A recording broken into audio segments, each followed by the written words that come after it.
Good morning. Today I'm back at Putney Vale Cemetery. Now I have a friend who's come with me today, and he's agreed to go and find, or while I'm filming a grave, he's gone to find the next one which I need to film, because there are actually 3 graves I need to film in here. I've done the first one, as you've already seen. Today we are here to visit the final resting place of a folk singer, a country and folk singer. Very well known, not really my cup of tea, but I can appreciate her quality. Her voice was absolutely beautiful. I've listened to a few of her songs, like Where Has All the Time Gone, or whatever that one's called. I can't remember what it's called. Where Has All the Time Gone? Lovely, lovely singing voice. And the person I have come to visit today is Sandy Denny.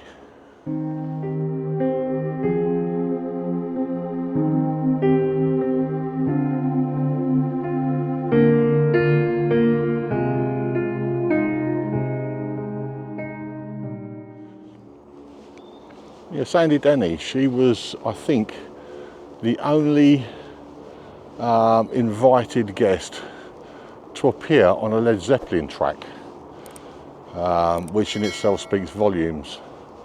And I've seen many photographs of her with other famous people, so she certainly got about. She certainly mixed with famous people. But unfortunately, she also had some issues in her life with drugs and alcohol. But anyway, I shall tell you a little bit about Sandy Denny while we have a look around this lovely, lovely cemetery. Denny's nursing career proved short-lived.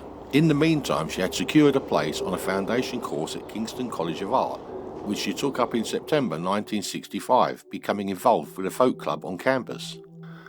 After her first public appearance at the Barge in Kingston upon Thames, Denny began working the folk club circuit in the evenings. Her earliest professional recordings were made a few months later in mid-1967 for the Saga label, featuring traditional songs and covers of folk contemporaries, including a boyfriend of this period, the American singer-songwriter Jackson C. Frank. By this time, she had abandoned her studies at art college and was devoting herself full-time to music. While she was performing at the Troubadour Folk Club, a member of the Strawbs heard her, and in 1967 she was invited to join the band. She recorded one album with them in Denmark, which was released belatedly in 1973, credited to Sandy Denny and the Strawbs. After making the Saga albums with Alex Campbell and Johnny Silvo, Denny looked for a band that would allow her to stretch herself as a vocalist, reach a wider audience, and have the opportunity to display her songwriting. She said, "I wanted to do something more with my voice." After working briefly with the Strawbs, Denny remained unconvinced that they could provide that opportunity, and so she ended her relationship with the band. Fairport Convention conducted auditions in May 1968 for a replacement singer following the departure of Judy Dibble after their debut album, and Denny became the obvious choice. According to group member Simon Nicol, her personality and musicianship made her stand out from the other auditionees. Like a clean glass in a sink full of dirty dishes, he said. Beginning with What We Did on Our Holidays, the first of 3 albums she made with the band in the late 1960s, Denny is credited with encouraging Fairport Convention to explore the traditional British folk repertoire, and is thus regarded as a key figure in the development of British folk rock. Denny left Fairport Convention in December 1969 to develop her own songwriting more fully. To this end, she formed her own band, Fotheringay, which included her future husband, Australian Trevor Lucas, formerly of the group Election. They created one self-titled album which included an 8-minute version of the traditional Banks of the Nile, and several Denny originals among them, The Sea and Nothing More. Fotheringay started to record a second album in late 1970, but it remained unfinished after Denny announced that she was leaving the group and producer Joe Boyd left to take up a job at Warner Brothers in California. She then turned to recording her first solo album, The North Star Grassmen and the Ravens. Released in 1971, it is distinguished by its elusive lyrics and unconventional harmonies.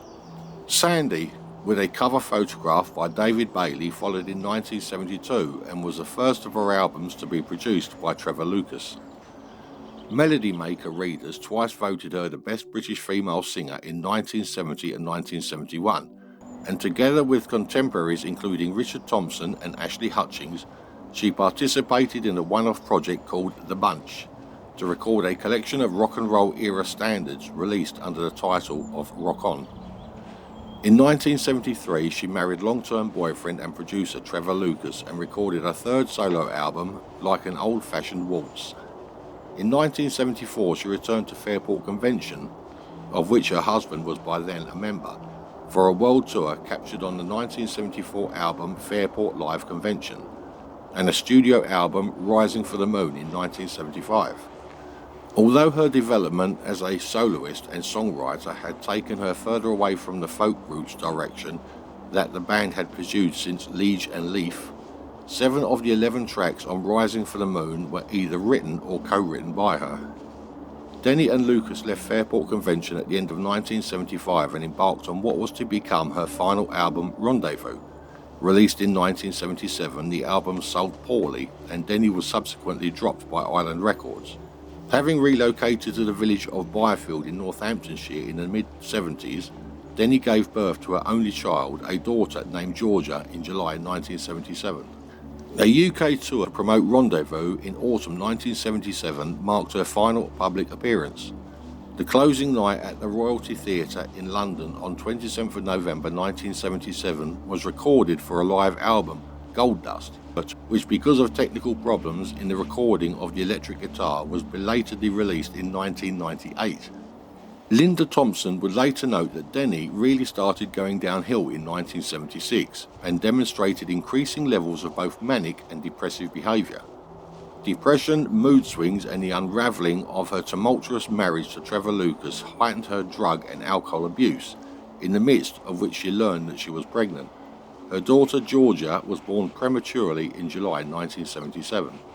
In late March 1978, while on holiday with her parents and baby Georgia in Cornwall, Denny was injured when she fell down a staircase and hit her head on concrete. Following the incident, she suffered from intense headaches. On 1st of April, several days after the fall in Cornwall, Denny performed a charity concert at Byfield. The final song she performed was Who Knows Where the Time Goes. At some unknown point during the first half of April 1978, Denny suffered yet another major fall at her home in Byfield. On 13th of April, concerned about his wife's erratic behaviour and fearing for his daughter's safety, Trevor Lucas left the UK and returned to his native Australia with their child, leaving Denny without telling her. On discovering Lucas's departure, Denny went to stay at the home of her friend Miranda Ward. During this time, Denny apparently set up an appointment to speak with a doctor about her headaches and also intended to get advice about her alcohol addiction. At some point after 8 AM on the 17th of April, Denny fell into a coma. Ward was out of the house at the time and had asked her friend John Cole of the band The Movies to check in on Denny. Cole entered the home at 3 PM and found Denny unconscious at the foot of the staircase which led to the second floor of the house. She was rushed by ambulance to Queen Mary's Hospital in nearby Roehampton. On 19th of April, she was transferred to Atkinson Morley Hospital in Wimbledon. After receiving news that Denny was in a coma, Lucas returned from Australia. Doctors informed him that Denny was effectively brain dead and her condition would not improve. She died on the 21st of April 1978 without regaining consciousness. Her death was ruled to be the result of a traumatic midbrain hemorrhage and blunt force trauma to her head. She was 31 years old. Right, well that's all the information I could get on Sandy Denny. Another sad story. Apparently she had a party trick where she used to fall off of bar stools and fall down small flights of stairs and that, just as a joke, just as a bit of humour. But unfortunately, as you just heard, that humour soon turned into sadness. Now whether she did it on purpose or by accident, nobody knows. I reckon personally it was done by accident. I mean, no one's going to fall down on purpose and hurt themselves that badly. But anyway, her final resting place is just over here to my right. So I'll spin you around and we're going to have a look at it together. Right, it's just off of this path here to the right. So we should go down here. Yeah, it was a sad story. She's left her daughter without her mother. I did see it. She's a very popular folk singer, and she had quite a big following of metalheads, believe it or not. Heavy metal people seem to like her music. But anyway, we're just coming up to a final resting place now, and here it is, just in front of me.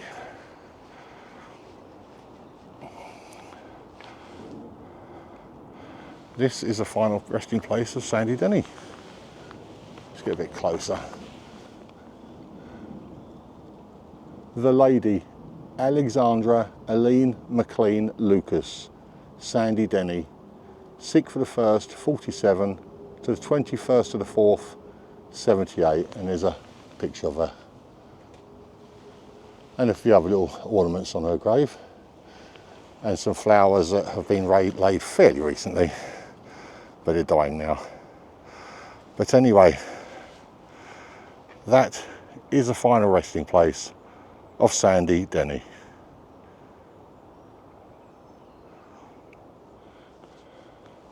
Well, that was the final resting place of Sandy Denny. I do hope you enjoyed this video. It's quite a difficult one to find. My friend's currently, he's sitting down now, so he's obviously found my third and final grave, which I'm visiting today. So I do hope you enjoyed this video, and if you enjoy the content, then maybe consider subscribing. And if you like this video, then please give it a thumbs up. It does help the channel to grow. If anyone's got any ideas or suggestions on people they'd like me to visit, preferably outside of London, because I really don't like doing the London ones, but if I have to, I have to.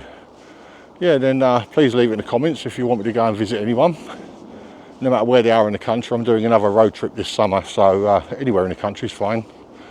But anyway, as I say, I do hope you enjoyed this video. This is me, Darren, from Putney Vale Cemetery in southwest London. I will see you on the next one, wherever I am. So bye-bye for now.